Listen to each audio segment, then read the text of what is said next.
मुंबई शहर की sunshine colony में एक बहुत बड़ा रेस्टोरेंट था जिसका नाम होटल गोल्डन हाइट्स था।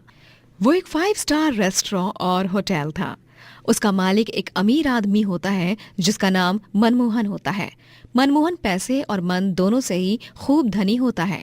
वो बहुत नेक ख्याल और बड़े दिलवाला व्यक्ति होता है। सर सर वो मुझसे 2 कांच कांच के बर्तन टूट गए हैं। मुझे माफ कर दीजिएगा सर।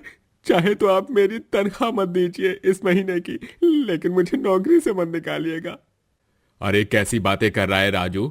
अरे तू चिंता मत कर और इतना घबरा मत। अरे इंसान है तू, कोई मशीन नहीं। गलतियां तो होंगी ही ना। चिल कर। मैं नहीं तेरी तनख्वाह काटने वाला और ना ही तुझे नौकरी से निकालने वाला हूं। क्या? सच में? सर सर आप सच में कमाल के हो। आप जैसा कोई नहीं। मनमोहन सभी के साथ अच्छी तरह पेश आता, फिर चाहे वो व्यक्ति कोई भी हो। मनमोहन अपनी बीवी डिम्पल और छोटी बेटी तारा के साथ एक बड़े से बंगले में रहा करता था। वो अपनी बीवी और बेटी से बहुत प्यार करता था। रेस्टोरेंट में सभी उसके हाथ की बनी सभी डिशेस की खूब तारीफ किया करते। अरे वाह मनमोहन सर, आप तो हमसे भी बड़े टैलेंटेड और माहिर शेफ निकले। मतलब आपके बनाई खाने की खुशबू ही इतनी बेहतरीन है तो स्वाद पर तो बेशक 4 चांद लग ही गए होंगे। हाँ सर जी, आप इतने बड़े रेस्टोरेंट के मालिक होकर भी हम शेफ्स के साथ आकर हमारी मदद करते हो। इतना अच्छा खाना बना लेते हो आप। बहुत डाउन टू अर्थ हो। आप बेमिसाल हो सर। अरे बस बस, इतनी भी तारीफ मत करो मेरी, वरना मुझे शुगर हो जाएगा। शुगर से याद आया, हाँ फतेह, वो चीनी का जार पास करो। जी सर, ये लो। मनमोहन के जीवन में सब कुशल मंगल चल रहा होता है। रेस्टोरेंट भी गुजरते समय के साथ पूरे शहर में और भी ज्यादा मशहूर होने लगता है। लेकिन एक रात एक ऐसी अनहोनी हो जाती है जो सब कुछ तबाह कर देती है। रेस्टोरेंट में सिलेंडर फटने के कारण ब्लास्ट हो जाता है और पूरा रेस्टोरेंट जलकर खाक हो जाता है। भगवान की कृपा दृष्टि से किसी की जान नहीं जाती, लेकिन 13 लोग घायल हो जाते हैं, जिनमें से एक खुद मनमोहन भी होता है। रात के कुछ लगभग 2 बज रहे थे। रेस्टोरेंट का आधा स्टाफ जा चुका था। रेस्टोरेंट बाहर से बंद कर दिया था, लेकिन मैं और मेरे साथ 12 लोगों का स्टाफ सारा मैनेजमेंट समेट रहे थे और सिलेंडर फट गया। वो तो शुक्र है कि वक्त रहते ही हम सब बाहर भाग आए। सब कुछ बर्बाद हो गया डिम्पल, सब कुछ बर्बाद हो गया। मनमोहन, हिम्मत मत हारो, सब कुछ ठीक हो जाएगा। सबसे इम्पोर्टेंट बात यह है कि तुम्हारी और उन बाकी 12 लोगों की जान बच गई। यस पापा, तारा के होते हुए उसके पापा को कुछ नहीं हो सकता। अरे मेरा बच्चा, आओ पापा को झप्पी दो बेटा। इतने बड़े 5 स्टार रेस्टोरेंट के बर्बाद होने पर मनमोहन बुरी तरह लॉस में चला जाता है। यहाँ तक कि उसे अपने बंगले तक को बेचना पड़ता है। वो सब कुछ बेच बाच कर गाँव चला जाता है। गाँव में उसकी चाची रहा करती थी, जिनका नाम कावेरी होता है। मनमोहन बेटा, तुम जरा भी चिंता मत करो। यहाँ गांव में तुम्हें कहीं ना कहीं नौकरी लग ही जाएगी। अब जो होना था वो हो गया, उसे हम ठीक तो नहीं कर सकते, लेकिन फिर से शुरुआत करके सब कुछ फिर से बनाने की कोशिश तो कर सकते हैं ना। मैं तो पूरी तरह उम्मीद खो चुका हूं, लेकिन फिर भी हिम्मत बांधनी होगी। यूं इस तरह हार नहीं मान सकता। पहले जाकर तारा का गांव के स्कूल में एडमिशन करा देता हूं, फिर नौकरी की तलाश करने लगता हूं। मनमोहन तारा का एडमिशन कराकर गांव में जगह जगह जाकर नौकरी ढूंढने लगता है। तभी एक जगह पर उस पर एक आदमी हंसता है और उसका मजाक उड़ाता है। अरे ये देख, ये तो शहर के सबसे बड़े 5 स्टार रेस्टोरेंट के मालिक आज हमसे नौकरी मांगने आए हैं। बेचारा इतना अमीर था और आज देखो क्या से क्या हो गया। अब तो तू कटोरा लेकर ही घूम मनमोहन। अपनी हद में रह और तमीज से पेश आ, समझा ना? वरना तेरी हड्डी पसली एक करने में मुझे 1 सेकंड भी नहीं लगेगा। मनमोहन एक हफ्ते तक यहाँ से वहाँ दर दर भटक कर नौकरी ढूंढता है, लेकिन उसे कहीं पर भी नौकरी नहीं लगती। वो बहुत दुखी हो जाता है। वो एक दिन यूं ही घर के स्टोर रूम की सफाई कर रहा होता है, तभी उसे एक साइकिल मिलती है। ये साइकिल चाचू की है क्या? नहीं मनमोहन बेटा, ये तो जेठ जी यानी तुम्हारे पापा की साइकिल थी। वो हर रविवार को इस पर सवार होकर जेठानी जी के साथ घूमने जाया करते थे और तुम भी इस पर बैठकर जाया करते थे। लेकिन तुम्हारे चाचू पापा और माँ के जाने के बाद यही इसी स्टोर रूम में पड़ी है सालों से। कावेरी और मनमोहन भावुक हो जाते हैं। मनमोहन हिम्मत न हारकर रोजाना सुबह जल्दी उठकर गांव के मंदिर में जाया करता और भगवान जी के आशीर्वाद को लेकर वो नौकरी की तलाश करने चला जाता। वो बहुत परिश्रम करता है, लेकिन फलस्वरूप उसे कुछ भी नहीं मिलता। तभी एक दिन भूख लगने पर वो देखता है कि गांव में एक आदमी साइकिल पर खाना बेच रहा है और उसके साइकिल ढाबे पर ग्राहकों की लंबी कतार लगी हुई है। ये देख मनमोहन चकित हो जाता है। ये क्या, ये तो गजब हो गया। एक साइकिल ढाबा के बाहर इतने लोगों की लंबी लाइन। मैं जब से यहां आया हूं तब से देख रहा हूं कि ज्यादातर साइकिल पर बेचे जाने वाला खाना ही गांव वाले ज्यादा खा रहे हैं। क्यों ना मैं भी एक साइकिल ढाबा खोल लूं। नौकरी तो मुझे मिलने से रही, और रही बात साइकिल की, तो वो तो है ही ना। पापा की साइकिल को मैं इस्तेमाल करूंगा। मनमोहन तय कर लेता है कि अभी वो साइकिल ढाबा खोलकर ही रहेगा। वो अपने स्वर्गवासी पापा की पुरानी साइकिल को ठीक करता है, सजावट करता है और उस पर एक सुंदर सा बोर्ड लगाता है जिस पर लिखा होता है मनमोहन साइकिल ढाबा। वाह मनमोहन, तुमने तो इस पुरानी साइकिल को एकदम से ब्रांड न्यू बना दिया है। वाह! भगवान जी तुझे खूब तरक्की सफलता दे बेटा। मैं भगवान जी से बस यही कामना करती हूँ। पापा आप देखना, आप इस नए टेस्ट में पक्का आउट ऑफ मार्क्स लाओगे। All the best. Thank you मेरी तारा प्रिंसेस। मनमोहन गर्मा गर्म कंटेनर्स में खाना रख के साइकिल पर रखता है और गांव की गली गली जाकर खाना बेचने लगता है। कुछ ही देर में उसके साइकिल ढाबे पर ढेर सारे लोग खाना खाने आ जाते हैं और तो और सभी उसके हाथ का खाना खाकर उंगलियां चाटते रह जाते हैं। अरे वाह, क्या खाना है भैया। आपके साथ इतना बड़ा हादसा होने के बाद भी आपने वही हिम्मत नहीं हारी और ये साइकिल ढाबा खोला। आपकी स्टोरी सच में काफी प्रेरणादायक है। अरे इतना अच्छा खाना तो सच में मैंने कभी नहीं खाया है।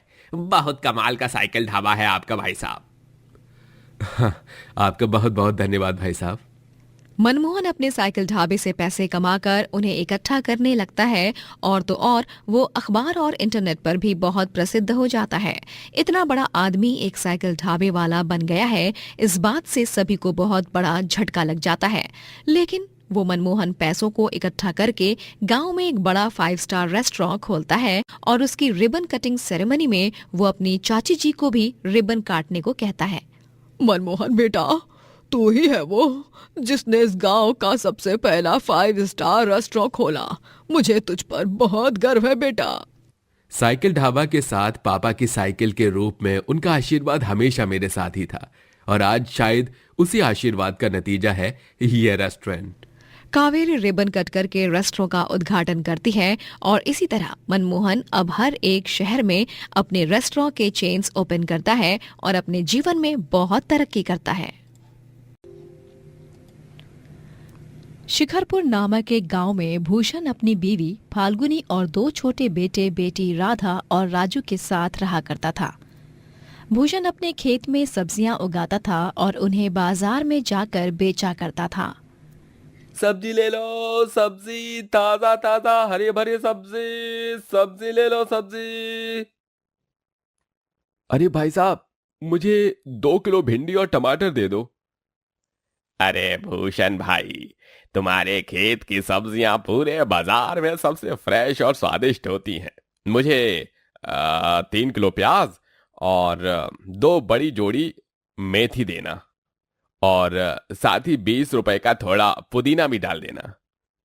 जी शुक्रिया, मैं अभी आपकी सब्जियां पैक कर देता हूँ। भूषण अपने खेत में सब्जियों को बहुत ही प्यार और स्नेह से उगाता। गर्मी का मौसम आ चुका था। तपती धूप में भूषण सब्जियां बेचता। उसकी बीवी उसे रोज जाते समय ठंडा ठंडा नींबू पानी बना कर देती। जल्दी करो फाल्गुनी, मुझे देरी हो रही है बाबा। ये लीजिए, वो पड़ोस वाली लतिका जी है ना, उनके यहाँ फ्रिज से बर्फ लेने गई थी। वो इतनी अमीर है, लेकिन उनमें रत्ती भर का घमंड नहीं है। उनके घर गई तभी ऐसे लगा जैसे रेगिस्तान से हिमाचल की पहाड़ियों में चली गई क्योंकि उनके घर में तो हर तरफ एसी लगी हुई थी। काश हमारे पास भी एसी होता। दिन में सपने मत देखो और जल्दी से ये नींबू पानी का गिलास मुझे पकड़ा दो, ताकि मैं इसे पीकर सब्जी बेचने के लिए निकलूं। एक तो पहले ही सूरज सर पर चढ़ चुका है और आज बहुत लेट भी हो गया है। भूषण ठंडा ठंडा नींबू पानी पीता है और वो सब्जी बेचने निकल पड़ता है। लेकिन जैसे ही वो घर के बाहर कदम रखता है, अचानक से जमीन में क्रैक्स होने लगते हैं और एक खतरनाक भूकंप आ जाता है जो पूरा गांव तबाह करके रख देता है।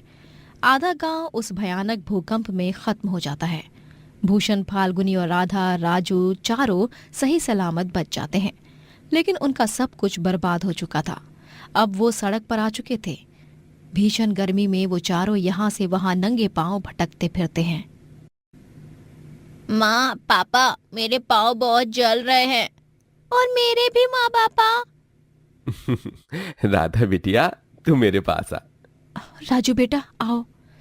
भूषण राधा को अपनी गोदी में उठाकर चलता है और फाल्गुनी राजू को अपनी गोदी में उठाकर चलती है। दोनों मियाँ बीवी के पैरों पर मानो अंगारों जैसे चटके लगते हैं। उनके आंखों से आंसू निकलते हैं, लेकिन वो दोनों अपने बच्चों के लिए उफ तक नहीं करते। वो सभी एक नदी किनारे रुककर पानी पीते हैं और एक पेड़ की छांव में झोपड़ी बनाकर उसमें रहने लगते हैं। एक झटके में सब कुछ खत्म हो गया, मेरी खेती, मेरा घर, सब कुछ। अब हम कैसे जिएंगे इस जान लेने वाली भयंकर गर्मी में? हमारे बच्चे। जी, आप इस तरह हिम्मत हारेंगे तो कैसे चलेगा भला? हम दोनों अपने बच्चों के लिए मेहनत करेंगे, उन्हें किसी भी चीज की कमी नहीं होने देंगे। फाल्गुनी और भूषण दोनों ही एक अमीर आदमी के यहाँ नौकरों वाला काम ढूंढ लेते हैं और वहीं पर काम करने लगते हैं। उस अमीर आदमी का नाम धनराज होता है और वो अपनी बीवी सागरिका और छोटी बेटी टीना के साथ रहता था। उनके घर में हर एक कमरे में एसी लगा हुआ था। एक दिन जब राजू और राधा दोनों ही अपने माँ पापा संग काम पर आते हैं, तभी वो टीना के कमरे में बाहर चुपके से देखते हैं। टीना, ये लो बेटा, आइसक्रीम, कपकेक और कोल्ड ड्रिंक्स। आराम से बैठकर पियो और अपना फेवरेट कार्टून देखो। इसके बाद स्टडी करना है आपको, ओके बेटा? हाँ मम्मा, मैं एक बार में समझ जाती हूँ। आप बार बार मत बोला करो। मुझे एक ही चीज, मैं कोई दूध पीती बच्ची नहीं हूँ। ठीक है बाबा, जरा कुछ बोलो नहीं कि बस हिटलर बन जाती है। अच्छा, मैं एसी ऑन करके जा रही हूँ, जब ज्यादा ठंडा लगे तब एसी ऑफ कर देना, ओके? ओके। सागरिका टीना के कमरे की एसी ऑन करके चली जाती है और उस कमरे से ठंडी ठंडी हवा बाहर भी आ रही थी, जिसका आनंद राधा और राजू चुपके से उठा रहे थे। वाह यार राजू, है ये टीना कितनी भाग्यवान है ना, इसके कमरे में तो एसी है। हाँ हाँ राधा, काश हम भी एसी में ही रह पाते। तभी टीना उन दोनों को देख लेती है और वो गुस्से से आग बबूला हो जाती है। तुम दोनों गरीब फटीचर लोग यहाँ पर मेरे कमरे के बाहर खड़े रहकर फ्री फंड में एसी की हवा खा रहे हो। बेवकूफ, बेशर्मो, हाँ निकल जाओ यहाँ से। टीना उन दोनों को धक्का मार कर गिरा देती है। तभी वहाँ पर धनराज, सागरिका, भूषण और फाल्गुनी आ जाते हैं। राधा, राधा बिटिया, राजू बेटा, तुम दोनों ठीक तो हो ना? तुम्हें ज्यादा चोट तो नहीं आई ना? नहीं पापा, हम ठीक हैं। पक्का ना बच्चों? हाँ माँ, पक्का। मम्मा, पापा, ये दोनों गरीब मेरे रूम के बाहर खड़े होकर एसी की हवा खा रहे थे। सागरिका और धनराज गुस्सा हो जाते हैं और फाल्गुनी और भूषण को खूब सुनाते हैं। अरे तमीज वगैरह कुछ सिखाया है कि नहीं तुम दोनों ने अपने बच्चों को? हमने गलती कर दी जो तुम्हारे गंदे घटिया बच्चों को हमारे साफ और सुंदर से घर में आने दिया। इनसे कहो कि अभी के अभी यहाँ से रफा दफा हो जाए, वरना मुझसे बुरा कोई नहीं होगा। लेकिन मालकिन, मैंने कहा ना, निकालो इस कचरे को मेरे शीश महल से बाहर, वरना मैं तुम दोनों को काम से हटा दूंगी और किसी और को रख लूंगी। समझ गए तुम दोनों? मजबूर और लाचार फाल्गुनी और भूषण राधा और राजू को झोपड़ी वापस जाने कहते हैं और वो दोनों भी बिना कुछ कहे चुपचाप चले भी जाते हैं। कुछ दिनों बाद थोड़े बहुत पैसे आने के बाद वो लोग एक छोटे से किराए के मकान में शिफ्ट हो जाते हैं। तभी माँ पापा, हम अब एक घर में रहने तो आ गए, लेकिन यहाँ पर तो सिर्फ एक पंखा ही है। क्या हम अपने घर में एक एसी लगा लें? हाँ माँ पापा, हमें भी टीना की तरह एसी के कमरे में रहना है और ठंडी ठंडी हवा खाते हुए सोना है। हाय, कितना सुंदर लगेगा फिर तो। मुझे माफ कर दो मेरे बच्चों, लेकिन मैं तुम्हारी ये मांग पूरी नहीं कर सकता, क्योंकि हम इतने पैसे नहीं कमाते जो हम एसी खरीद सकें। माफ करना बच्चों, माफ करना। रूठो मत, मेरे पास एक उपाय है जिससे एसी की जैसी हवा लगेगी, लेकिन ये वाली एसी थोड़ी देसी और अतरंगी है। फाल्गुनी गीले रजाइयों को खिड़कियों पर टांगती है जिससे घर ठंडा हो जाता है, लेकिन इसके बावजूद भी दोनों बच्चों का मुंह उतरा हुआ ही रहता है। फाल्गुनी और भूषण भी बहुत दुखी होते हैं। एक दिन भरी दोपहर में जब सागरिका बंगले के गार्डन एरिया में पौधों को पानी दे रही होती है, तभी दो गुंडे आकर उसे एक वैन में किडनैप करके चले जाते हैं। मालकिन! फाल्गुनी, चलो जल्दी, हम साइकिल पर सवार होकर उनका पीछा करेंगे। तुम साइकिल के पीछे बैठकर पुलिस को फोन लगाओ, तब तक जल्दी जल्दी। भूषण और फाल्गुनी दोनों साइकिल पर सवार होकर उन गुंडों की वैन का पीछा करते हैं और आखिरकार उन्हें रोक ही देते हैं। फाल्गुनी सागरिका को गुंडे से अलग करती है और भूषण उन गुंडों को खूब पीटता है। उतने में वहां पर पुलिस आ जाती है और उन दोनों बदमाश गुंडों को गिरफ्तार कर लेते हैं। बाद में जब धनराज और टीना को ये बात पता चलती है, तब उन्हें भी अपनी गलतियों पर शर्मिंदगी महसूस होती है। धन्यवाद भूषण, फाल्गुनी, मैंने तुम दोनों के साथ कभी अच्छा व्यवहार नहीं किया, लेकिन तुम दोनों ने फिर भी मेरी जान बचाई, अपनी जान जोखिम में डालकर। थैंक यू अंकल आंटी, मेरी मम्मी की जान बचाने के लिए। मेरी तरफ से आपको और राधा राजू को भी सॉरी। ये लो भूषण, मना मत करना। इन पैसों को हमारी तरफ से प्यार भरा नजराना समझना। हमें अपनी गलती का पश्चाताप हो चुका है। वो तीनों भूषण और फाल्गुनी से माफी मांगते हैं और भूषण और फाल्गुनी उन पैसों से अपने घर के लिए एसी खरीदते हैं और वो चारों एसी में रहकर बहुत खुश होते हैं। ये हमारे घर एसी आ गई, एसी आ गई। राधा और राजू तो खुशी के मारे झूमते नाचने लगते हैं। इस तरह वो लोग हंसी खुशी से एक साथ एक सुंदर सा जीवन बिताते हैं। शीला अपने सास गायत्री और पति के साथ एक छोटे से गांव में रहती है। रात के समय दोनों सास बहू बेटे सुधीर का इंतजार कर रहे होते हैं। अरे ये सुधीर कहाँ रह गया, इतनी रात हो गई है, उसका तो कुछ अता पता ही नहीं है। माँ जी, इनका तो कुछ पता रहता भी नहीं है। हाँ, कब घर आते हैं, कब घर से जाते हैं, घर की कोई चिंता भी नहीं है। बहू, सुधीर को समझाने का भी कोई फायदा नहीं है, वो किसी की सुनता भी नहीं है, हर वक्त बस अपनी ही चलाता है। तभी सुधीर नशे में धुत होकर घर आता है। ये क्या है? खाना क्यों नहीं बना अब तक? और तुम लोग ऐसे क्यों बैठे हो?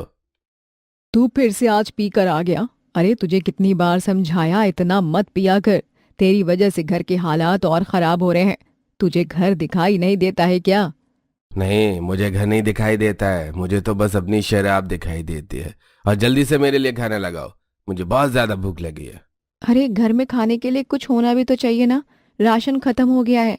आपको कितनी बार कहा है राशन ले आइए, लेकिन आपको अपनी शराब के आगे कहाँ ही कुछ दिखता है। मुझसे जुबान लड़ा रही है? राशन चाहिए, जा नहीं लाया राशन, जो करना है कर ले।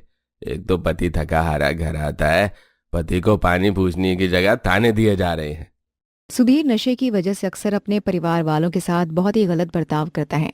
ऐसे ही कई दिन निकल जाते हैं। कुछ दिनों बाद शीला खाना बनाने जाती है तो देखती है घर का राशन खत्म हो गया है। हे भगवान, अब क्या होगा? घर में तो बिल्कुल भी राशन नहीं है। कुछ दिन पहले जो उधार राशन लाई थी वो भी खत्म हो गया। अब घर में खाना क्या बनेगा?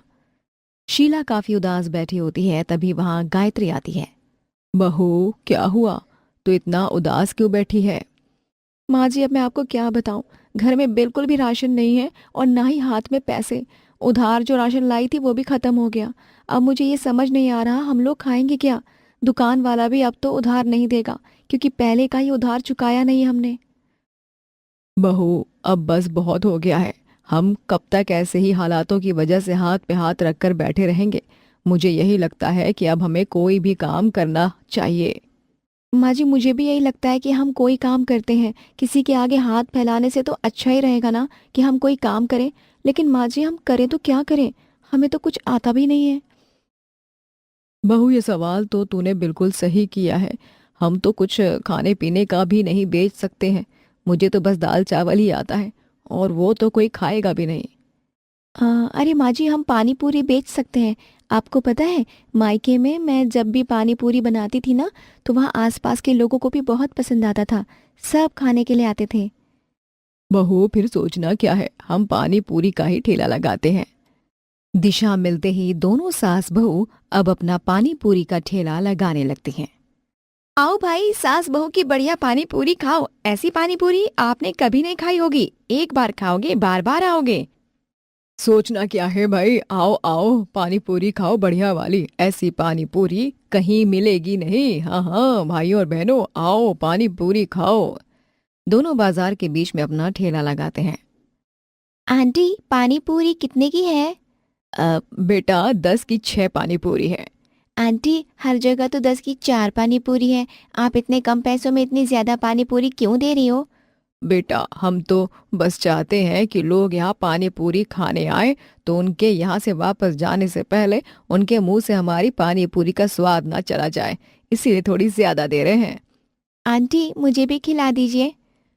ऐसे कुछ दिनों में दोनों सास बहू का पानी पूरी ठेला काफी मशहूर हो जाता है। हर किसी को उनकी बनाई पानी पूरी काफी पसंद आ रही थी। माँ जी, हमारा पानी पूरी का ठेला तो काफी अच्छा चल रहा है, लोगों को काफी पसंद भी आ रहा है। हाँ बहू, ये सब तेरी वजह से ही हुआ है। अच्छा है, अब हमें सुधीर के ऊपर निर्भर नहीं रहना पड़ेगा। सास बहू अब अपना काम कर रही है। धीरे धीरे सब ठीक होने लग रहा था, लेकिन सास बहू के पानी पूरी ठेले की वजह से आसपास के ठेले वालों का काम नहीं चल रहा था। बस बहुत हो गया, इन दोनों सास बहू की वजह से हमारा काम नहीं चलता। अब इनको ज्यादा दिन इस बाजार में नहीं रहने देंगे। हाँ, अब बहुत हो गया। हमने कुछ कहा नहीं, औरत है समझ के, लेकिन इन्होंने तो हमारे पेट पर ही लात मार दी। आसपास के लोगों में दोनों सास बहू के खिलाफ काफी गुस्सा था। उसी शाम सुधीर से वो आकर मिलते हैं। अरे सुधीर भाई, तुम अपनी पत्नी को कैसे संभालते हो? तुम्हारे पेट पीछे पानी पूरी बेचने के नाम पर पता नहीं क्या क्या करती रहती है। वहां हमेशा ही आदमी खड़े रहते हैं। नहीं नहीं, ये तुम कुछ भी कह रहे हो। मैं अपनी पत्नी को जानता हूँ। आपको मानना है तो मानो, अब हम झूठ थोड़े बोलेंगे। तुम्हारी पत्नी ही ऐसी है, तुम्हारी माँ भी कुछ भी नहीं कहती है। हम तो तुम्हें बता रहे थे, बस आगे तुम्हारी मर्जी। सुधीर को अब अपनी पत्नी पर शक होने लगता है। अगली सुबह सुधीर पानी पूरी के पानी में काफी पानी मिलाने लगता है। पानी पूरी का ठेला क्या लगाने लग गए ये दोनों सास बहू, खुद को समझने क्या लगे। अब देखता हूँ मैं भी कि कितने दिन तक इनका पानी पूरी का ठेला रहेगा और कब तक इनकी अकड़ रहेगी। दोनों सास बहू अपना ठेला वापस से बाजार में लेकर जाते हैं और ग्राहक को गोलगप्पे खिलाने लगते हैं। ये क्या है? हमें आपके पानी पूरी पसंद क्या आने लग गए? आप मिलावट वाली पानी पूरी खिलाने लगोगे क्या? मुझे नहीं खाने। एक दिन में कई ग्राहक ने सास बहू की पानी पूरी की बुराई की थी और ऐसे ही कई दिनों तक चलता रहता है। माँ जी, हमारे साथ क्या हो रहा है? कुछ ही दिनों में लोग हमारी पानी पूरी की इतनी ज्यादा बुराई कर रहे हैं, ऐसा क्यों? कुछ ही दिनों में हमारा काम तो लगता है बंद हो जाएगा। बहू, ये तो मुझे भी नहीं पता कि आखिर हमारे साथ हो क्या रहा है। दोनों सास बहू काफी परेशान हो जाते हैं और ऐसे ही कई दिन निकल जाते हैं। कुछ दिनों बाद सास बहू पानी पूरी बनाकर बाहर से घर आते हैं तो वो सुधीर को मिलावट करते हुए देखते हैं। अब बस कुछ दिन और, फिर इनका ठेला दिखेगा नहीं बाजार में। सुधीर को मिलावट करते हुए देखकर दोनों सास बहू समझ जाते हैं। ये मिलावट तू कर रहा था? तुझे शर्म नहीं आती अपनी ही पत्नी और माँ का काम खराब करते हुए? हाँ, खुद तो कुछ करता नहीं है और हमारा काम भी खराब कर दिया। मैंने काम खराब किया? अरे आप दोनों जो वहां कर रही थी वो क्या मुझे पता नहीं है? ठेले पर सब आदमी क्यों आते हैं मुझे सब पता है। शीला, तुम मुझसे कितना झूठ बोलोगी? मुझे सब पता चल गया है। बस बहुत हो गया, आपको किसी ने भी कुछ भी बताया और आपने मान लिया। अरे अपनी पत्नी और माँ पर जरा सा भी भरोसा नहीं है। माँ जी, अब मैं यहाँ और नहीं रह सकती। बहू, इस घर से तू अकेले नहीं जाएगी, बल्कि मैं भी जाऊंगी। घर वालों से ज्यादा बाहर वालों पर भरोसा है तो यहाँ क्यों ही रहे। मुझसे गलती हो गई, आप दोनों मुझे छोड़कर मत जाओ, मैं सब ठीक कर दूंगा।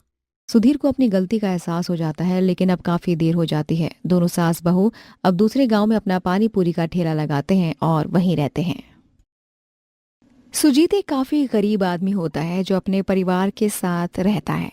सुजीत की पत्नी लता अपनी सास गीता से कहती है, माँ जी, अभी तो इनका काम अच्छा चल रहा है, कुछ पैसे भी जमा हो गए हैं। अगर ऐसे ही चलता रहेगा ना तो जल्दी हम अपना घर ठीक करवा लेंगे, वरना ऐसे घर में काफ़ी परेशानी होती है। हाँ बहू, ये तो तू बिल्कुल सही कह रही है, ऐसे में तो परेशानी होती ही है। आज मैं सोनू के लिए नए कपड़े भी लेकर आ रही हूँ। कब से बेचारा नए कपड़े मांग रहा है, लेकिन पैसे ही नहीं होते हैं। इसीलिए 2 साल से सोनू को भी नए कपड़े मैंने नहीं दिलवाए हैं। बहू, अब हालात सुधर रहे हैं तो क्यों सोचना, आज सोनू के लिए अच्छे से कपड़े ले आना। घर के हालात सुधर रहे थे, जिसे लेकर अब सुजीत का परिवार काफी खुश था। कुछ दिनों बाद सुजीत ब्रेड पकौड़े बेचकर घर आ रहा होता है, तभी एक गाड़ी सुजीत को टक्कर मार देती है। आ आ कोई है? आ सुजीत दर्द में काफी देर तक तड़पता रहता है। काफी देर बाद कुछ लोग सुजीत को हॉस्पिटल लेकर जाते हैं। उस एक्सीडेंट में सुजीत अपने दोनों पैर खो देता है, और जब ये बात सुजीत के परिवार को पता चलती है तो उन्हें काफी दुख होता है। हे भगवान, ये हमारे साथ क्या हो गया? मेरे बेटे के साथ ये सब होना था क्या? अब हमारा क्या होगा? माँ, मुझे माफ कर दो, मैं अपने परिवार के लिए ज्यादा कुछ नहीं कर पाया। लता, मुझे माफ कर दो। अरे आप माफी क्यों मांग रहे हैं? जो भी हुआ है उसमें आपकी गलती थोड़ी ना है। जो हुआ वो एक हादसा था, और हादसा तो किसी के साथ भी हो सकता है ना। इसीलिए आप खुद को कोसना बंद करिए। सुजीत भी अब घर पर ही बैठ जाता है, जिस वजह से घर के हालात बिगड़ने लगते हैं। घर में तो कुछ भी राशन नहीं है, अब मैं क्या करूं? अगर इन्हें पता चला तो ये परेशान हो जाएंगे। एक बार माँ जी से बात करती हूँ इस बारे में। लता काफ़ी परेशान हो जाती है और अपनी सास के पास जाती है। माँ जी, घर में राशन भी नहीं है, और उधार राशन जब लेने गई थी तो उधार राशन देने से भी मना कर दिया, क्योंकि अभी तक हमने पहले का ही उधार नहीं चुकाया है। अब हम क्या करेंगे? लता अपनी सास से बात कर ही रही होती है, तभी वहाँ लता का बेटा सोनू आता है। माँ, मुझे स्कूल से घर भेज दिया। क्यों? स्कूल से घर क्यों भेज दिया? किसी ने कुछ कहा क्या? माँ, स्कूल की मैडम ने कहा है जब तक स्कूल की फीस नहीं भरेंगे मेरे माँ बाप, तब तक मुझे स्कूल जाने की ज़रूरत नहीं है। आपने मेरी स्कूल की फीस नहीं भरी क्या? बेटा, तुझे तो पता ही है ना, तेरे बाबा की तबीयत खराब है। मैं कुछ दिनों में स्कूल की फीस भर दूंगी। अच्छा, अभी ज़रा बाबा के पास जाओ, देखो तो वो क्या कर रहे हैं। सोनू जैसे ही वहाँ जाता है तभी गीता कहती है, बहू, ऐसे तो हम नहीं रह सकते। सोनू का भी भविष्य है और घर के बारे में भी देखना है। सुजीत की दवाई, घर का राशन, ये सब भी देखना है। माँ जी, हम अब सुजीत जी के बदले ब्रेड पकौड़े बेचते हैं। वो काम नहीं कर सकते तो क्या हुआ, हम तो काम कर ही सकते हैं ना, कमाई तो होगी। बहू, तू बात तो बिल्कुल सही कह रही है, लेकिन लोगों को सुजीत के हाथों के ही ब्रेड पकौड़े पसंद हैं। उन्हें हमारे हाथ का स्वाद कुछ अच्छा नहीं लगेगा। हमें कुछ और सोचना चाहिए। दोनों सास बहू काफ़ी ज़्यादा परेशान हो जाती हैं। कुछ दिनों बाद सब साथ बैठे होते हैं, तभी लता कहती है, सुजीत जी, ये जो आप ब्रेड लाते थे ये काफ़ी सस्ती मिल जाती हैं, लेकिन हम ब्रेड का कुछ और नहीं बना सकते हैं क्या? ब्रेड का तो बहुत कुछ बन सकता है। माँ, हमारे स्कूल में जब स्टॉल लगाए गए थे ना, तो ब्रेड का पिज़्ज़ा भी लगाया गया था स्टॉल में, और वो बहुत ही अच्छा बना था। आप क्या घर में ब्रेड पिज़्ज़ा बना रही हो? नहीं बेटा, हम ब्रेड पिज़्ज़ा नहीं बना रहे हैं, बल्कि ब्रेड पिज़्ज़ा का ढाबा खोल रहे हैं। मैं कुछ समझा नहीं। अब हम ब्रेड पिज़्ज़ा बेचा करेंगे। ब्रेड पिज़्ज़ा के बारे में काफ़ी पहले मैंने भी सुना था। घर के हालातों को जानते हुए अब लता और गीता दोनों मिलकर एक छोटा सा ढाबा खोलते हैं, जहां दोनों ब्रेड पिज़्ज़ा बेचना शुरू कर देते हैं। अरे वाह, हमारे गांव में ब्रेड पिज़्ज़ा! मुझे तो ब्रेड पिज़्ज़ा बहुत पसंद है, लेकिन हमारे गांव में कभी खाने को ही नहीं था। अरे, तो अब क्या सोच रही हैं? अब तो हमारे गांव में भी ब्रेड पिज़्ज़ा का ढाबा खुल चुका है, तो हम यहाँ क्यों खड़े हैं? चल ना, ढाबे पर चलते हैं ब्रेड पिज़्ज़ा खाने। दोनों सहेलियां ढाबे पर जाती हैं। अरे, ज़रा हमें भी ब्रेड पिज़्ज़ा खाने को दे दो, और एक पैक भी कर देना, मैं तो घर भी लेकर जाऊंगी, घर पे भी तो सबको खिलाऊं। ऐसे ही कुछ दिनों में वहाँ सबको ब्रेड पिज़्ज़ा काफ़ी पसंद आने लगता है। गरीब ब्रेड पिज़्ज़ा ढाबा अच्छा चलने लगता है, और ये देखकर आसपास के लोग जलने लग जाते हैं। मैं इतने समय से यहाँ पर चाट बेच रहा हूँ, लेकिन आज तक मेरे ठेले पर कभी इतनी भीड़ नहीं हुई जितनी भीड़ यहाँ हुई है। इस ब्रेड पिज़्ज़ा की वजह से कोई मेरे ठेले पर नहीं आता था, तो अब से मैं भी ब्रेड पिज़्ज़ा ही बेचा करूंगा। तुम बिल्कुल सही कह रही हो। अरे, वो उमाकांत है ना, वो भी ब्रेड पिज़्ज़ा बेचने लग गया। अब उसके दिन के 3,000 4,000 तो बन ही जाते हैं। हम सब यहाँ अच्छे से अपना काम कर रहे थे, लेकिन दोनों सास बहू के आने के बाद से तो हमारा काम ही ठप पड़ गया। और वो कहते हैं ना, दूसरों का भला हम तब ही कर सकते हैं जब हम खुद का भला करें। मैं भी अब ब्रेड पिज्जा बेचना ही शुरू कर रहा हूँ। धीरे धीरे करके उसकी सड़क पर काफी लोग ब्रेड पिज्जा बेचने लग जाते हैं, जिस वजह से सास बहू का काम धीमा पड़ जाता है। बहू, अचानक से हमारा काम धीमा पड़ गया है, अब हम क्या करें? माँ जी, पहले भी तो परेशानी आई थी ना, लेकिन उन परेशानियों से ही तो लड़कर आज हम यहाँ खड़े हैं। भगवान देख रहे हैं, वो आज बुरा करके कल को हमारे लिए कुछ बहुत अच्छा करेंगे। बहू, कल का तो मुझे नहीं पता, लेकिन तू जितनी हिम्मत से काम ले रही है ना, ये देख कर तो मुझे भी हिम्मत मिलती है। मुझे भी यही लग रहा है कि सब ठीक हो जाएगा। गीता और लता दोनों मेहनत से अपना काम करती और ऐसे ही कई दिन निकल गए थे। कुछ दिनों बाद दोनों अपने ढाबे पर ही थे कि तभी उनके ढाबे पर गांव का सरपंच आता है। अरे सरपंच जी, आप यहाँ, आपको कुछ काम था तो आप हमें बता देते ना, हम खुद चले आते। आपको तकलीफ उठाने की क्या जरूरत थी? अरे अपने काम के लिए तो हर किसी को झुकना पड़ता है ना, और जब काम मुझे है तो तकलीफ आप क्यों उठाएंगी? माफ करना, हम कुछ समझे नहीं। आपको हमसे क्या काम है, बताइए, हम आपकी क्या मदद कर सकते हैं? दरअसल इस महीने मेरी बेटी की शादी है, मेरी इकलौती बेटी है, इसलिए मैं अपनी बेटी की शादी में किसी भी तरह की कोई कमी नहीं रखना चाहता। ये तो बहुत अच्छी बात है, लेकिन आपकी बेटी की शादी, तो इसमें हम क्या कर सकते हैं?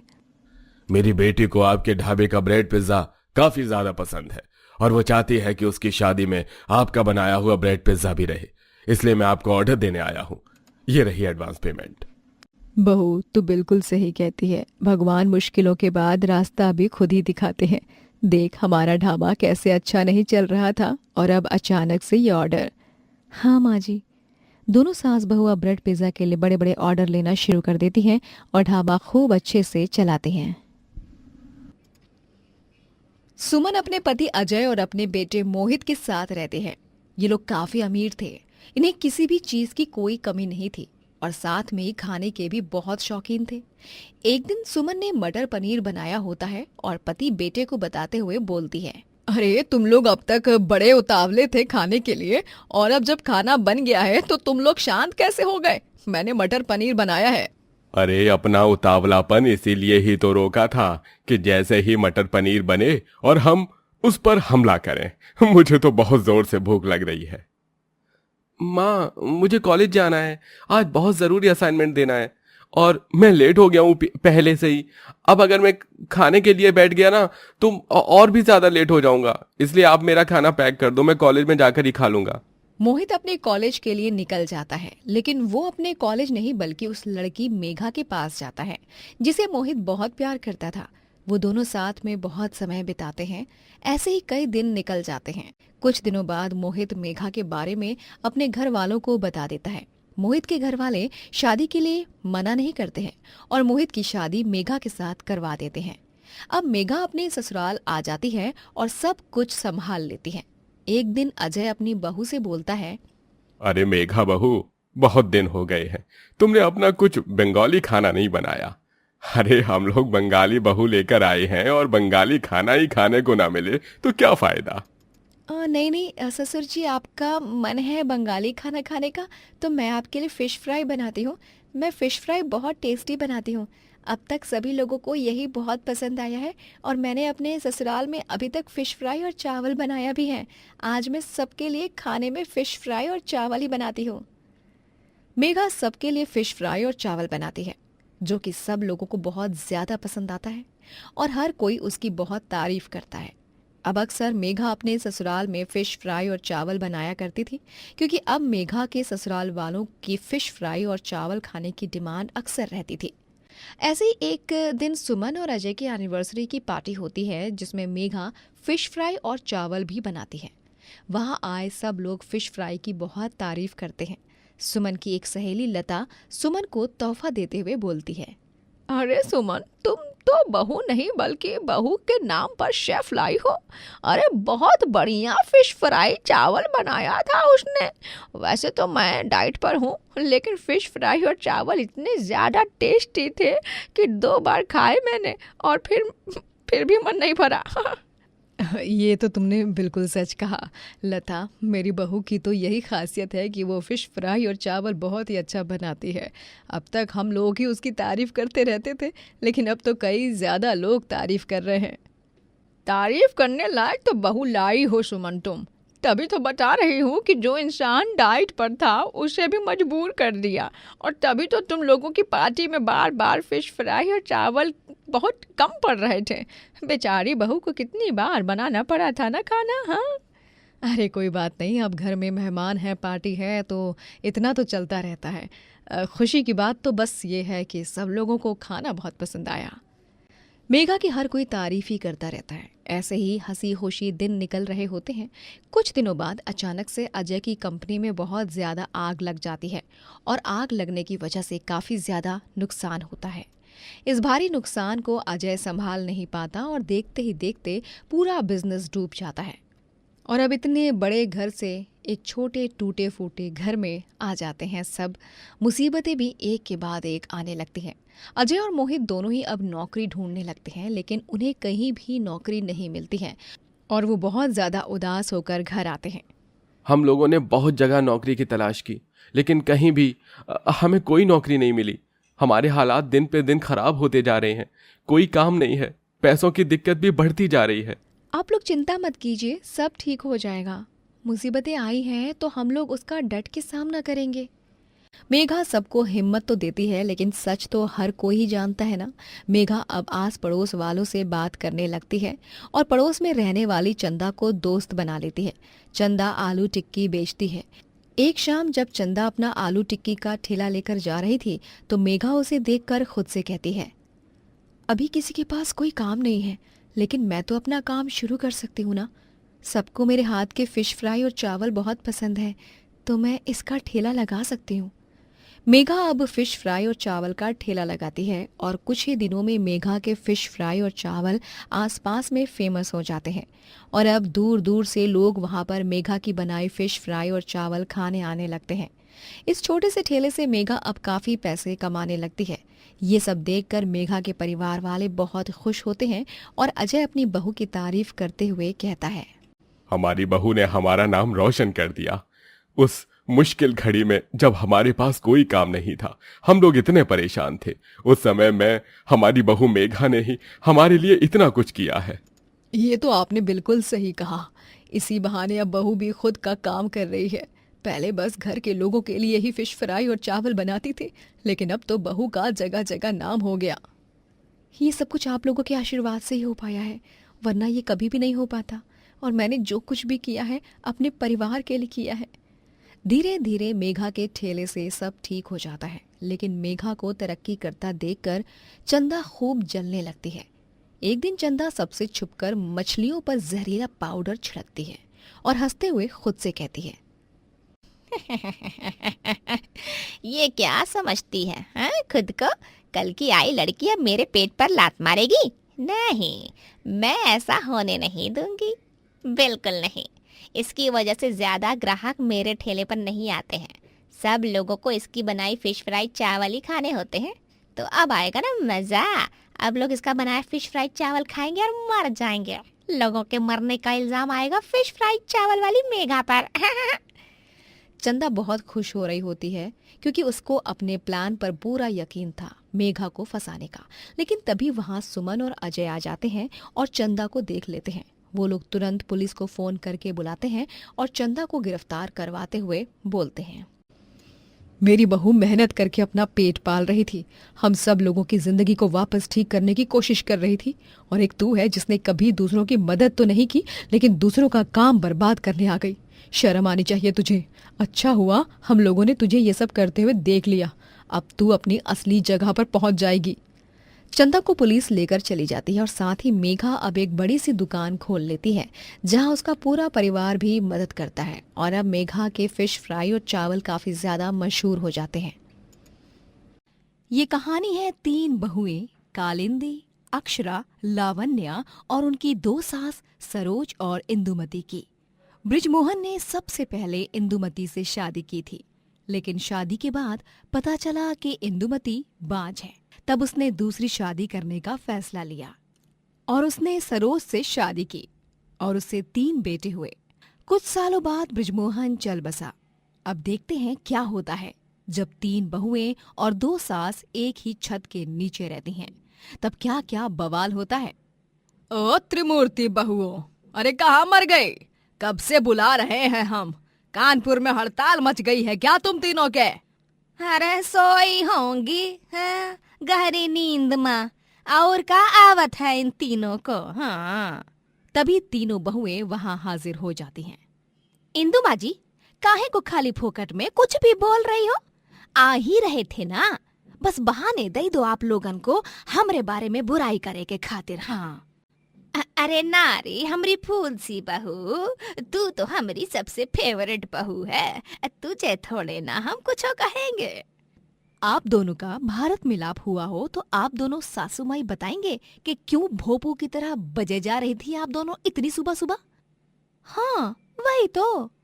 वो क्या है कि हमारे ना सर में बहुत दर्द हो रहा है, सारी नसें फटी जा रही हैं, इसीलिए हम चाहते हैं कि कालिंदी बहू तुम ना वो तेल की शीशी उठाओ और हमरे सिर की मालिश करो।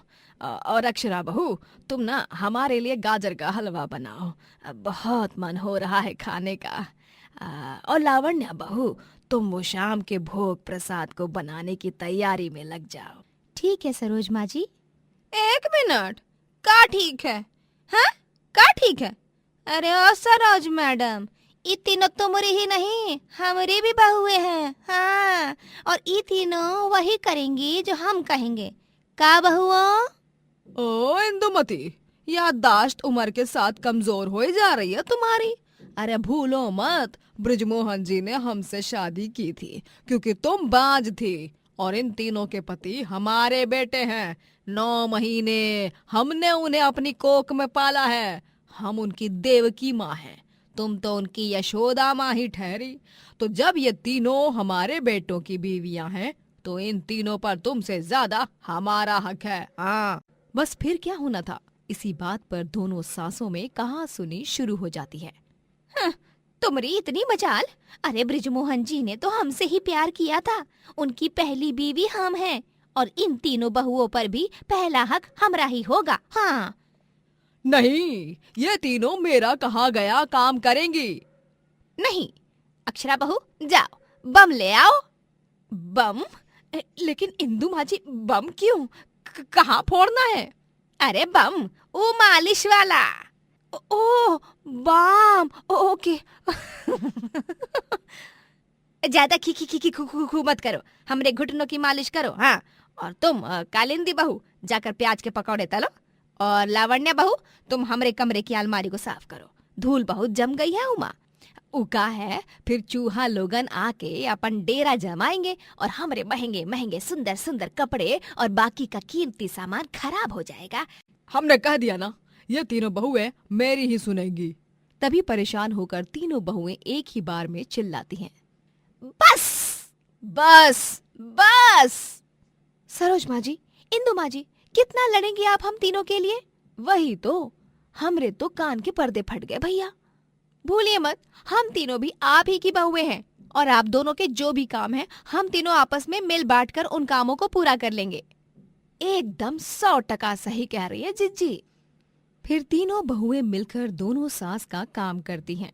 रात में पूरा परिवार जब साथ में खाने की मेज पर खाना खा रहा होता है, तभी कालिंदी का पति मोहित, अक्षरा का पति ओंकार और लावण्या का पति चंदन भी मौजूद होते हैं।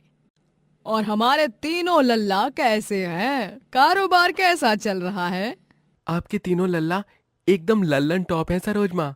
और कारोबार भी एकदम फर्स्ट क्लास चल रहा है। और ये सब आप दोनों माओं के पवित्र आशीर्वाद के कारण ही है। चलो, ये तो बहुत ही ज्यादा अच्छी खबर सुनने को मिली है, मन को राहत मिल गई। जय सिया राम। सरोज और इंदुमती दोनों भी बेटों के सामने शांत रहती, लेकिन वो अपनी लड़ाइयाँ और झगड़ों से बाज नहीं आती।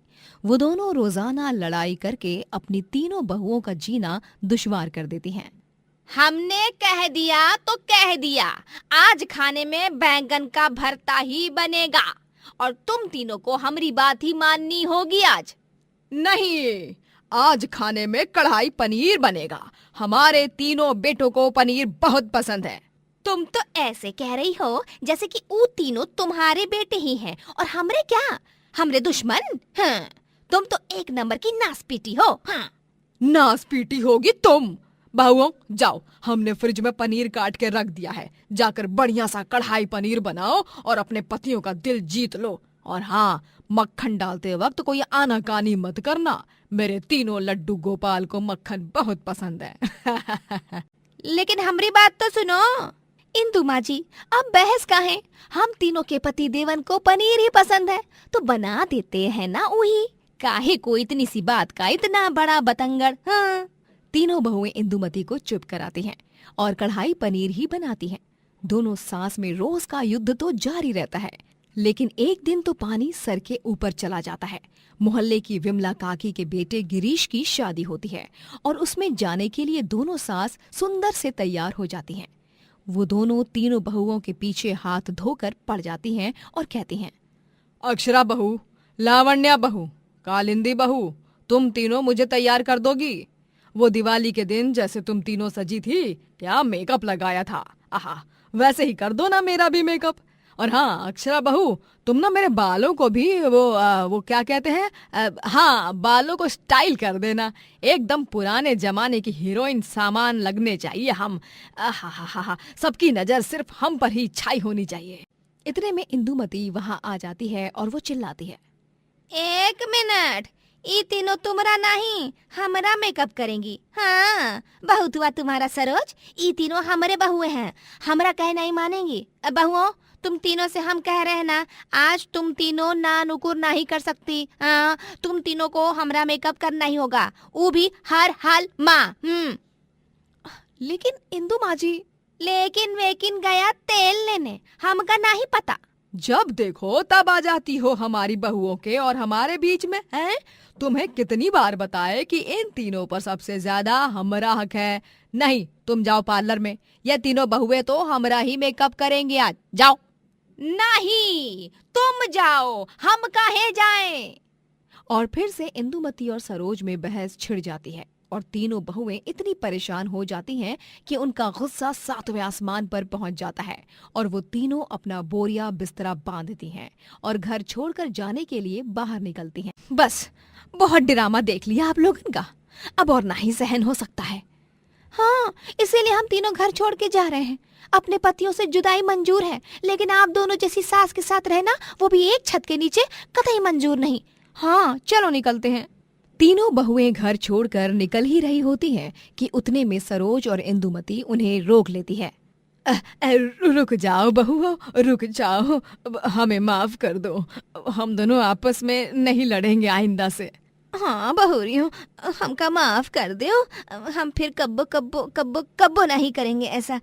सरोज और हम सौतन नहीं, सहेली की तरह रहेंगे, राम जी की सौगंध। हाँ। दोनों सास की बिनती को सुनकर तीनों बहुएं मान जाती हैं और फिर से घर में रुक जाती हैं और आगे से सरोज और इंदुमती झगड़े करना बिल्कुल ही बंद कर देती हैं और सब खुशी खुशी साथ रहते हैं। मिथिलपुर कहकर एक गांव में हेमंत अपनी बीवी करुणा और बूढ़ी माँ नीलांबरी संग रहता है। उन दोनों की हाल ही में शादी हुई होती है।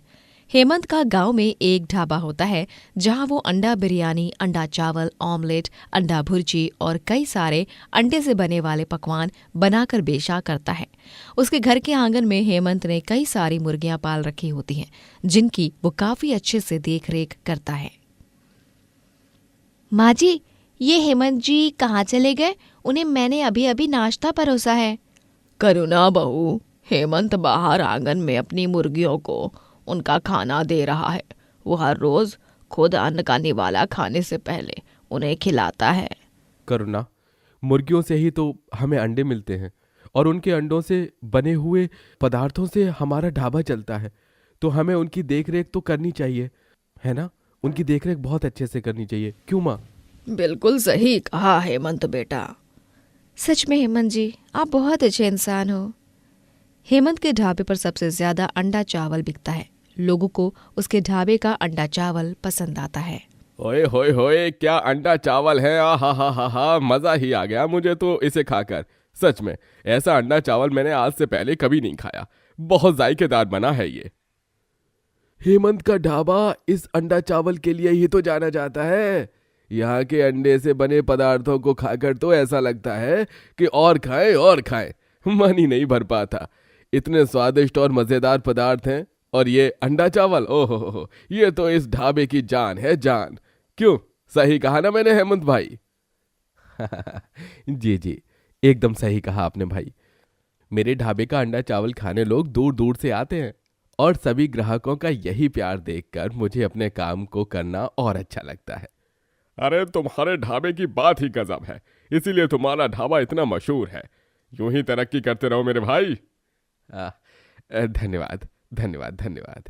हेमंत के जीवन में सब कुछ अच्छा चल रहा होता है, लेकिन एक दिन पड़ोस के गांव का एक चोर मिथिलपुर में आता है। तभी वो हेमंत के आंगन में ढेर सारी मुर्गियों को देखता है। अरे वाह, इतनी सारी मुर्गियां! इन्हें चुराकर मैं अपने गांव में जाकर दुगने दाम में बेचूंगा। चोर उन सभी मुर्गियों को रात के अंधेरे में मौका मिलते ही चोरी कर लेता है और ट्रक में भरकर चला जाता है। अगली सुबह जब हेमंत सारी मुर्गियों को गायब देखता है, तभी वो बहुत हैरान हो जाता है। ये क्या, मेरी सारी मुर्गियां कहाँ चली गई? कहीं कोई उन्हें चोरी कर तो नहीं ले गया होगा? हे भगवान, अब क्या होगा जी? हमारे ढाबे पर तो सभी अंडों के बने पदार्थ ही खाने आते हैं, अब मुर्गियों के बिना अंडे कहाँ से आएंगे? ये क्या हो गया? नहीं, मैं अपनी मुर्गियों को ढूंढ कर ही रहूंगा। जी, मैं भी आपके साथ चलती हूँ। हेमंत और करुणा दोनों मुर्गियों को पूरे गांव में ढूंढते हैं, लेकिन उन्हें मुर्गियां कहीं नहीं मिलती, जिसके बाद हेमंत काफी ज्यादा परेशान हो जाता है और अब उसे अपना ढाबा चलाने के लिए ना चाहते हुए भी अंडों को अंडे वाले से खरीद कर इस्तेमाल करना पड़ता है। एक अंडा 5 रुपए का हो चुका है। अंडों को खरीद कर मुझे काफी नुकसान हो रहा है, लेकिन अब क्या करूं? ढाबा बंद करने की जगह थोड़ा बहुत नुकसान झेल लूं, वही सही रहेगा। जी, आप चिंता मत कीजिए, सब ठीक हो जाएगा। एक दिन जब हेमंत ढाबे से लौटकर घर आ रहा होता है, तभी उसे रास्ते में एक साधु बाबा दिखाई देते हैं, जो रास्ता पार करने वाले होते हैं, और सामने से एक ट्रक तेजी से आ रहा होता है। साधु बाबा का एक्सीडेंट हो, उससे पहले हेमंत वहां पहुंचकर साधु बाबा को साइड में कर लेता है और उनकी जान बचा लेता है। धन्यवाद बेटा, आज अगर तुम नहीं होते तो अब तक मेरे प्राण जा चुके होते। अरे कोई बात नहीं साधु बाबा, आप ठीक तो है ना? हाँ बेटा, मैं बिल्कुल ठीक हूँ, लेकिन तुम्हारे माथे की शिकन ये दर्शा रही है कि तुम ठीक नहीं हो। कहो बेटा, क्या पीड़ा है? क्या पता मैं तुम्हारी किसी तरह से मदद कर पाऊं? वो बाबा, दरअसल हेमंत साधु बाबा को सारी बात बताता है, जिसके बाद वो उसे एक नक्शा देते हैं। बाबा, ये नक्शा किस जगह का है? ये नक्शा एक गुफा का है, ऐसी गुफा जिसमें जाकर तुम्हें जो चाहिए तुम वो मांग सकते हो और वो चीज तुम्हें मिल जाएगी। क्या? ये आप क्या कह रहे हैं? क्या ये सच है? हाँ बेटा, ये सच है। वो जादुई गुफा है जो ईमानदार और नेक दिल इंसानों के अवश्य मदद करती है। ठीक है बाबा, मेरी इतनी बड़ी मदद करने के लिए आपका बहुत बहुत धन्यवाद। आयुष्मान भव बेटा। हेमंत वो नक्शा लेकर उस गुफा की ओर निकल पड़ता है। शाम होते होते ठंड काफी ज्यादा बढ़ जाती है और हेमंत कांपने लगता है। वो गुफा में जाकर मुर्गियां मांगता है, लेकिन तभी वहां पर एक ही मुर्गी प्रकट होती है। ये क्या? एक मुर्गी से क्या होगा? मैंने तो कई सारी मुर्गियां मांगी हैं जादुई गुफा। हाँ हेमंत, ये एक मुर्गी कई मुर्गियों के समान ही है। ये कोई साधारण मुर्गी नहीं, बल्कि एक जादुई मुर्गी है और ये एक दिन में अनगिनत अंडे देती है। तुम्हें इससे जितने अंडे चाहिए ये उतने अंडे दे देगी। क्या? अरे वाह, ये तो गजब ही हो जाएगा फिर तो। धन्यवाद जादुई गुफा, धन्यवाद। अब हेमंत उस जादुई मुर्गी को अपने घर ले जाता है और उसमें से वाकई में अनगिनत अंडे निकलते हैं, जिन्हें देख हेमंत, करुणा और नीलांबरी तीनों के तीनों चकित रह जाते हैं। वाह वाह, ये तो बड़ी कमाल की जादुई मुर्गी है। ये जादुई मुर्गी भी आपको आपके अच्छे कर्मों के कारण ही मिली है हेमंत जी। हाँ हेमंत बेटा, बहू बिल्कुल सही कह रही है। उस जादुई गुफा में केवल अच्छे लोगों की ही इच्छा पूरी होती है। अब इस जादुई मुर्गी के आने से मेरे ढाबे में फिर से रौनक छा जाएगी और फिर से मैं अच्छे खासे पैसे कमा पाऊंगा और अब मुझे कोई नुकसान भी नहीं होगा। हाँ हेमंत जी, मैंने कहा था ना आपसे, सब कुछ ठीक हो जाएगा। हाँ करुणा। हेमंत अब उस जादुई मुर्गी के जरिए फिर से रोजाना अपने ढाबे पर अंडा, चावल और अन्य पदार्थ बनाकर बेचने लगता है और फिर से उसे अच्छा खासा मुनाफा होने लगता है।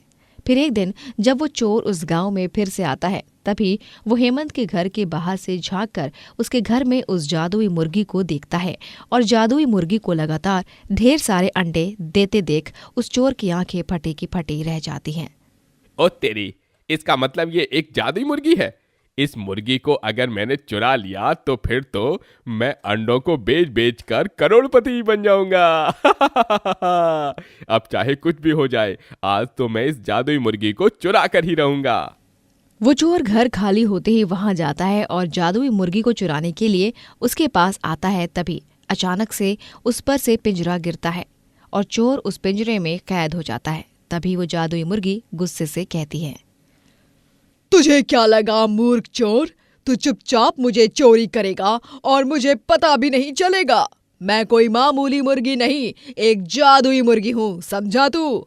मुझे माफ कर दो जादुई मुर्गी, मुझे माफ कर दो। मुझसे भूल हो गई।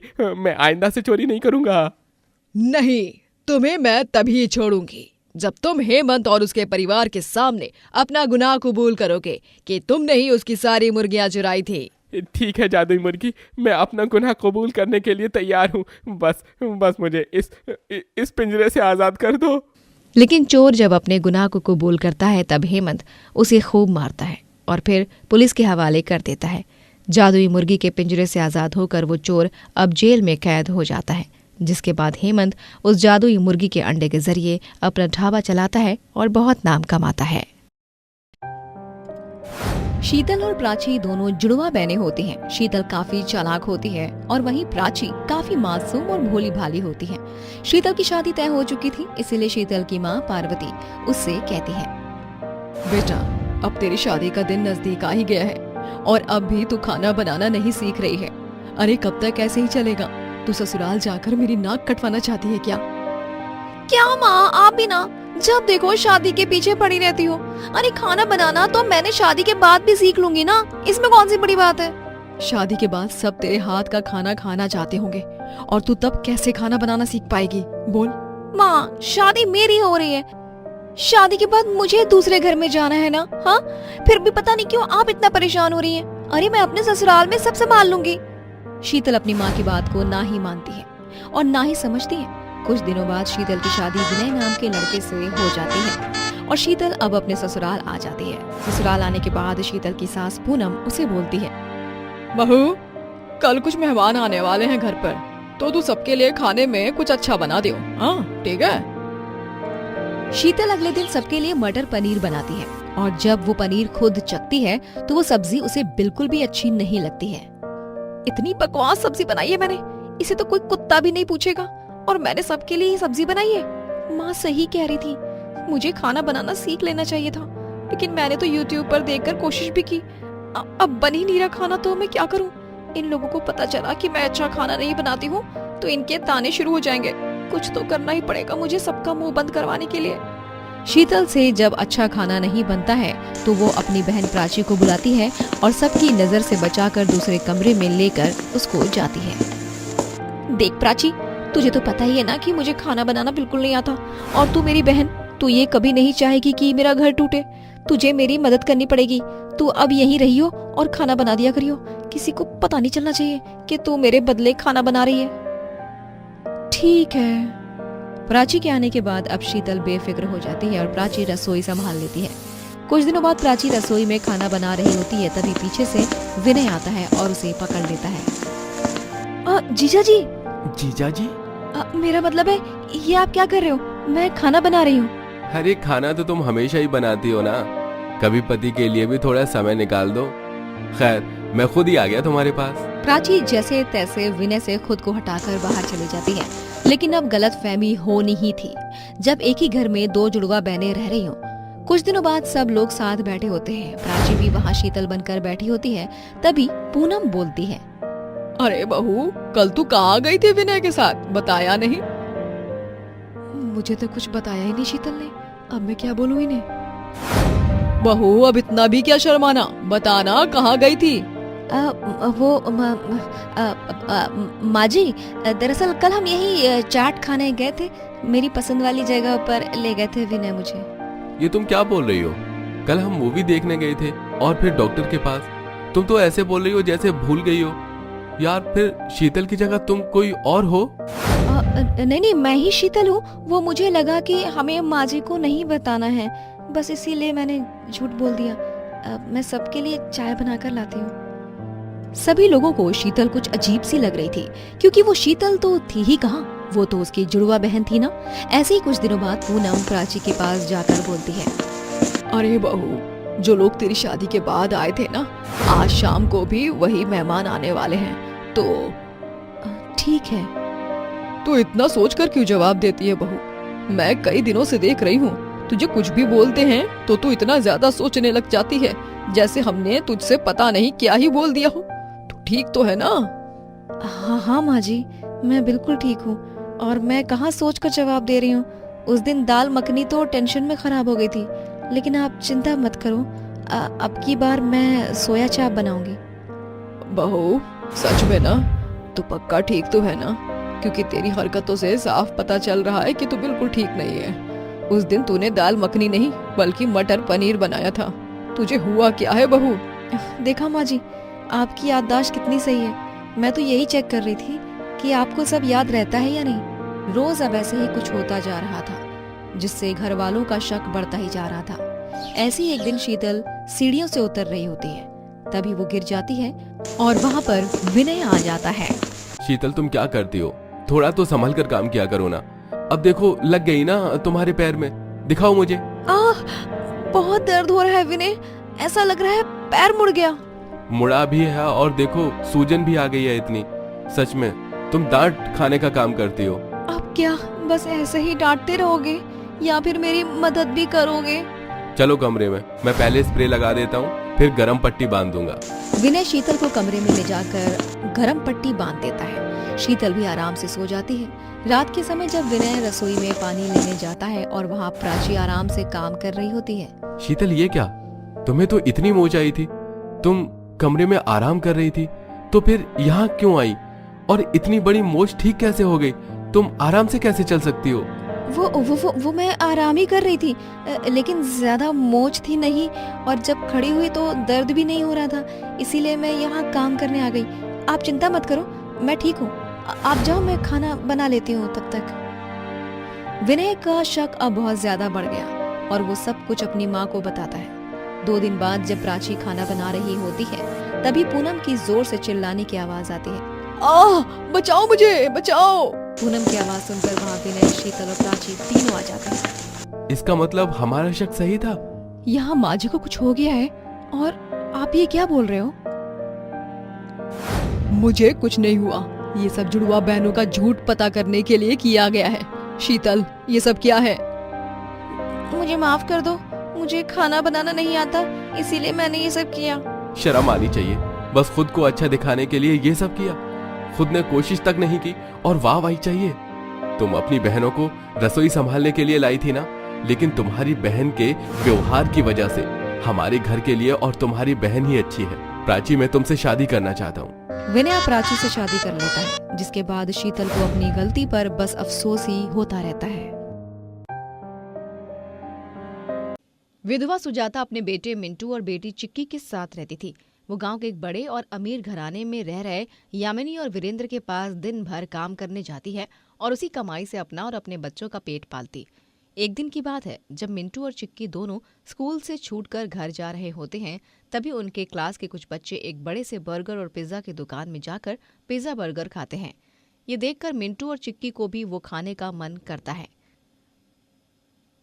चिक्की, काश हमारे पास भी ढेर सारे पैसे होते तो हम दोनों भी ये पिज्जा और बर्गर खा पाते, है ना?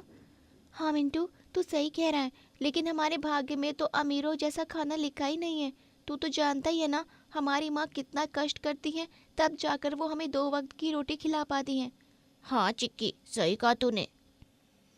तभी उस दुकान के अंदर से 2 बच्चे आते हैं और मिंटू और चिक्की के सामने वो पिज्जा बर्गर खाते हैं। तुम दोनों बस दूसरों को अच्छा और अमीरों वाला खाना खाते हुए देखते ही रहोगे, कभी खा नहीं पाओगे, गरीब जो ठहरे। बिल्कुल सही कहा यार तूने गोलू। बेचारे मिंटू और चिक्की, इन दोनों का तो नसीब ही खराब है। अगर ये दोनों भी हमारी तरह अमीर होते तो हमारे साथ ये पिज्जा और बर्गर खा पाते, लेकिन नहीं, इनके नसीब में ये सब है का। मिंटू और चिक्की को बहुत बुरा लगता है। ओए गोलू और पिंकू, ज्यादा मत बोलो। हम गरीब हैं लेकिन बेवकूफ नहीं, जो तुम्हारी बातें सुनकर यहाँ से परेशान हो जाए। आइंदा से मुझे और मेरे भाई मिंटू को कुछ बोला तो छोड़ूंगी नहीं तुम दोनों को, समझ गए ना तुम दोनों? हाँ चल मिंटू। हाँ चिक्की। चिक्की और मिंटू घर जाते हैं और रात में सुजाता काम से आकर चूल्हे पर दाल चावल पकाकर उन दोनों को दाल चावल देती है। ये लो चिक्की और मिंटू, जल्दी से हाथ धोकर खाना खा लो और फिर सो जाना। ठीक है माँ। चिक्की मिंटू, मुझे माफ़ कर दो, मेरे कारण तुम दोनों को ये खाना खाना पड़ता है।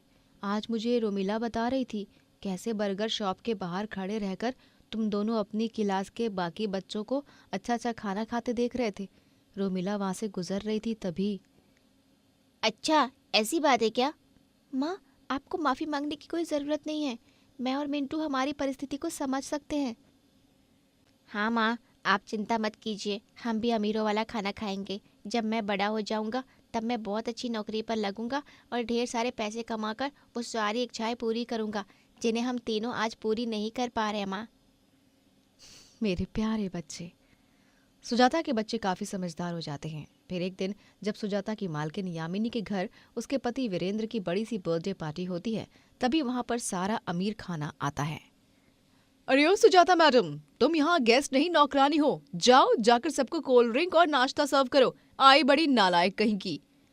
माफ़ कीजिएगा मैम साहब, मैं अभी सबको दे देती हूँ, माफ़ कीजिए। यामिनी और वीरेंद्र दोनों बहुत ही अकड़ू और बुरे स्वभाव के होते हैं। रात के 10 बज चुके थे। जहाँ रोज सुजाता काम से 8 बजे छूटकर घर चली जाया करती थी, वहीं आज उसे बहुत ज़्यादा देर हो चुकी थी। वो यामिनी से जाकर कहती है, मेम साहब मैं घर चली जाऊँ, मेरे बच्चे मिंटू और चिक्की दोनों घर पर अकेले हैं, मुझे जाने दीजिए ना मेम साहब। अरे रोज थोड़ी तुम्हें मैं रोक कर रखती हूँ। आज मेरे घर पर पार्टी है, तुम्हारे साहब का जन्मदिन है, इसीलिए रुकाया है। ज्यादा नखरे मत करो और बार बार आकर मेरा कान मत खाओ और 1 घंटे के बाद चली जाना। जाओ, जाकर सबके लिए समोसे तलो और केक कट करके सबको बांट दो। लेकिन मेम साहब मेरे बच्चे, वो भूखे। ओफो, ठीक है चली जाओ, तुम्हें जाना है तो जाओ, लेकिन फिर कभी आना मत मेरे यहाँ काम करने। तुमसे और 1 घंटा भी नहीं रुका जा रहा है ना?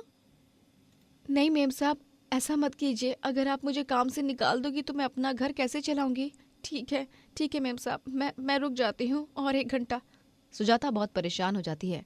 उसे केक कट करके परोसते समय बस अपने बच्चों की ही चिंता लगी रहती है।